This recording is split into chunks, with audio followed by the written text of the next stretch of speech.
পদ্মা নদীতে আমি প্রথম যে জলটা মাথায় দিলাম, বললাম ঠাকুর তুমি আমাকে শুধু আশীর্বাদ করো, তুমি এই নদীতে স্নান করেছো, আমার জীবনে একটাই চাওয়া, একটাই পাওয়া, আমি যেন আমার এই যে পেশাটা আমি গ্রহণ করেছি, আমি যেন প্রত্যেকটা মানুষ তো রোগগ্রস্ত, আমি যেন সুস্থ করতে পারি তাদেরকে ওষুধ দিয়ে। এটাই আমার চাওয়া পরম পিতার কাছে। এই যে চাওয়া, এই যে আমার চাওয়াটা খাঁটি হতে হবে। আমরা ডাক জানি না, তাই আমাদের কাছে ধরা দেয় না। কত দূরে কোথা তুমি দয়াল ঠাকুর রাধা স্বামী, ডাকতে জানলে দিতে কথা, কইতে কথা কানে কানে, ডাক জানো না তাই শোনে না, ডাক জানো না তাই শোনে না, বুঝলে মমি ডাক সে কমি, কত দূরে কোথা তুমি দয়াল ঠাকুর রাধার স্বামী। আমরা ডাক জানি না, আমরা যদি আজকে থেকেই করি আমরা হতে পারবো। আলস্যকে ত্যাগ করতে হবে, হীনমন্যতাকে ত্যাগ করে তারপরে গুরুজনদের সেই শিক্ষা এবং শাসন যদি কোনো মেয়েরা মেনে নিতে পারে, নির্দ্বিধায় করতে পারে, তাহলে সে পরীক্ষায় পাশ করতে পারবে। ইউনিভার্সিটির সেই সার্টিফিকেট আমরা মেয়েদেরকে তৈরি করতে পারি না, তাই আমরা মেয়েদেরকে কি বলি, বর্তমান মেয়েদেরকে আমরা বলি আমরা শিক্ষিত বানাবো, নিজের পায়ে দাঁড়াবে, নারী পুরুষ সম অধিকার, এবং আমার মেয়ে চাকরি করবে, বিয়ে আমরা এখন দেব না। আর যদিও বিয়ে দেই তাও আমরা দেখি যে শ্বশুর শাশুড়ি আছে না নাই, দেবর ননদ আছে কি না। ছেলে যদি চাকরি করে সেপারেট কোথাও থাকে তাহলে সেই ঘরে আমরা মেয়েকে বিয়ে দেই। কেন দেই? মেয়েকে আমরা তৈরি করতে পারি না, ফাঁক, অনেক ফাঁক, আমরা মেয়েকে বুঝাতেই পারি না। ঠাকুর বললেন এই যে ইউনিভার্সিটির যে আমরা যে সার্টিফিকেট, সেটা এই সংসারে আমরা সেই পাশ করলেই তো আমরা পাবো, নইলে তো পাবো না। এক মেয়ের মা আমাকে সেদিন গল্প করলো, তার একটা কসমেটিক্সের দোকান আছে, এটা বাস্তব কথা, আমার এলাকার তো কসমেটিকের দোকান আছে। স্বামী কিন্তু বিভিন্ন জায়গায় মেলা হয়, ওই যেমন আজকে কিছু ফুটপাতের দোকান বসছে, এরকম কসমেটিকের মেলা হয়, কালীর পূজায় মেলা হয়, বিভিন্ন জায়গায় মেলা বসে না। তো স্বামী কিন্তু কসমেটিকের দোকান নিয়ে সেই মেলায় চলে গেছে, আর স্ত্রী কিন্তু তার একটা মার্কেটে, বদরগঞ্জ মার্কেটে তার একটা কসমেটিকের দোকান আছে। তো সেই দোকানে স্ত্রী এখন একটু বসছে, দোকানটা বন্ধ থাকে, বছরে 7 মাস 8 মাস এরকম বন্ধ থাকে। তো স্বামী কসমেটিকের দোকান বাইরে করবে আর আমি দোকানটা খুলবো। তো ওর 2 মেয়ে এখন সকালবেলা রান্না বান্না শেষ করে তারপরে মেয়েকে বলছে যে মা, তুমি, মেয়ে কিন্তু ক্লাস 9-এ এবার মানে এসএসসি পরীক্ষা দেবে। তো মেয়েকে বলছে মা তুমি ভাত বেড়ে খেও, ভাত সকালেরটা বেড়ে দিয়েছে আর বলছে দুপুরবেলাটা বেড়ে নিয়ে খেও। এখন যখন সন্ধ্যা লেগেছে, মা দোকানপাট বন্ধ করে বাড়িতে গিয়েছে। বাড়িতে গিয়ে মেয়েকে বলছে যে মা ভাত খেয়েছো? ওকে না মা খাইনি। কেন দুপুরে খাওনি কেন? বলছে মা তুমি ভাতটা আমাকে কে বেড়ে দেবে, ভাতটা আমাকে কে বেড়ে দিবে? বুঝতে পারছেন আমার কথা? বুঝতে পারছেন? মানে ভাতটাকে কে সাজিয়ে গুছিয়ে দিবে খেতে, সেই জন্য ও ভাতটা খায়নি দুপুরবেলা। বুঝতে পেরেছেন আমার কথা? পারছেন?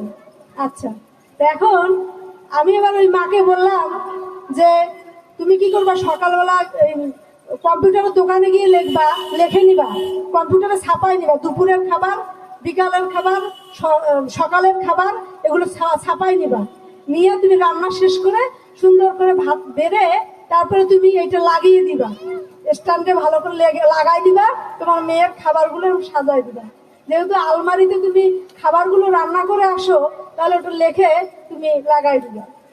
তো বলতেছে দিদি, আমি যদি আমি বললাম মেয়েকে এভাবে তৈরি করলে কি হবে? তো বলছে মেয়ে বলে যে চাকরি করবে আর কাজের মেয়ে রেখে দিবে, তাহলেই তো হলো, কাজ শিখতে হবে কি জন্য? এইভাবে করলে শ্রী ঠাকুরের আদর্শ তো দূরের কথা, আমাদের মেয়েদের কি দশা হচ্ছে আমি তো জানি। এক দাদা সেদিন বলছে আমার রংপুরে চেম্বার আছে, সপ্তাহে 2 দিন সেখানে যেতে হয়, রবি আর সোমবার সেখানে আমি বসি।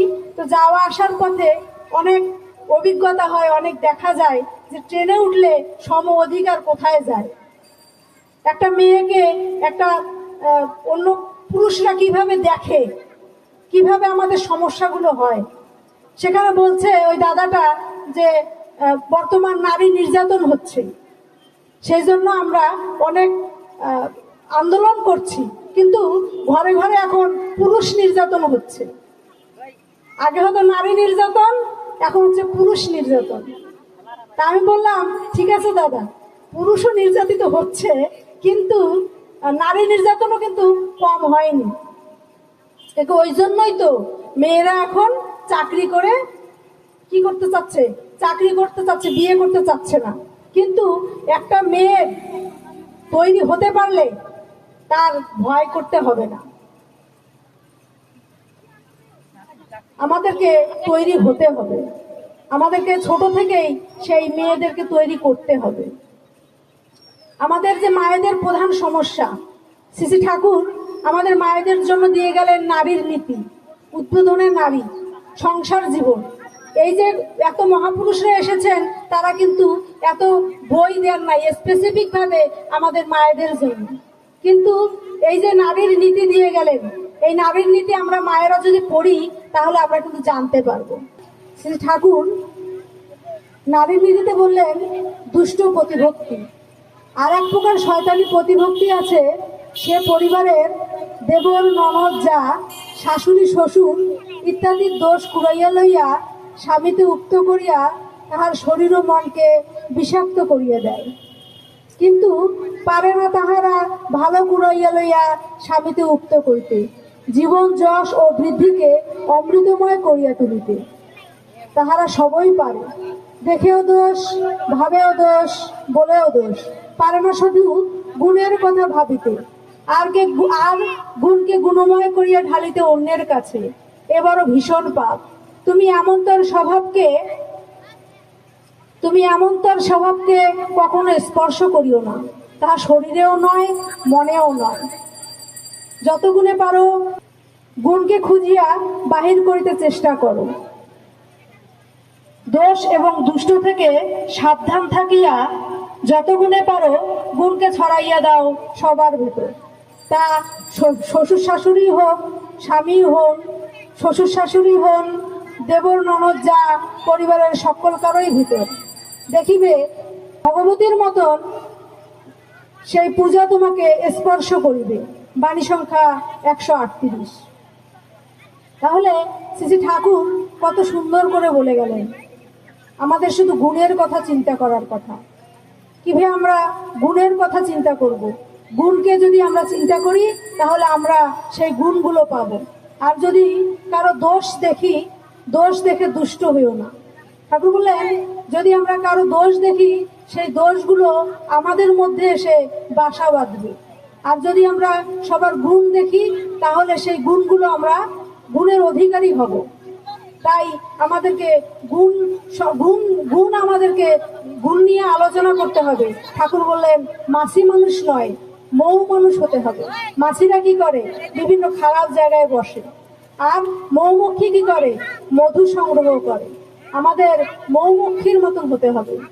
শ্রী ঠাকুর বললেন স্বস্তায়নীর কথা। ঠাকুর বললেন স্বস্তায়নীর মতন এমন ব্রত আর আমি দেখিনি। পুরুষ মাগে নারীর প্রণয়, আর নারী মাগে টাকা, এইভাবেই যে চলছে জগৎ, বাঁচা বেড়ায় ফাঁকা। পুরুষ মাগে নারীর প্রণয়, আর নারী মাগে টাকা, এইভাবেই তো চলছে জগৎ, বাঁচা বেড়ায় ফাঁকা। দেখেন যে পুরুষ কিন্তু টাকার জন্য উপার্জন করে। আমরা যখন কাপড় রোদ্রে দেই তখন দেখা যায় যে উল্টো পাশটা জ্বলে গেছে, উল্টায় আমরা কাপড় রোদ্রে দেই না, দেখা যায় উল্টো পাশটা জ্বলে গেছে। সেরকম প্রত্যেকটা পুরুষ কিন্তু রং জ্বলে যায় আর সামন পাশটা কিন্তু ঠিক থাকে। গোলাপ ফুল আলো দেয়, সৌন্দর্য দেয়, গন্ধ দেয়, কিন্তু ঝরে যায়। মোমবাতি জ্বলে কিন্তু নিভে যায়। সে নিজে জ্বলে আলো দেয় কিন্তু সে নিজে শেষ হয়ে যায়। তাই আমাদের বুঝে বুঝে চলতে হবে, আমাদের বুঝে বুঝে করতে হবে, আর করলেই আমরা হতে পারবো। পাশাপাশি আমরা সবাই যেন ভালো থাকি, সুখে থাকি। আমাদের দিন আসলেই অনেক কম সময় আমরা জীবনে নিয়ে এসেছি। আমরা সবাই যেন ঠাকুরকে মাথায় নিয়ে, ঠাকুরের সেই আদর্শগুলোকে আমরা যেন মাথায় নিয়ে ইষ্ট কাজ আমরা যেন করে যেতে পারি। কান্না হাসির এই দুনিয়ায় করছে নানান খেলা, যখন তুমি ডাক দেবে ডুববে তখন বেলা। জুয়ার হাটে প্রেমের মেলা, সবই থাকবে যাবে বেলা।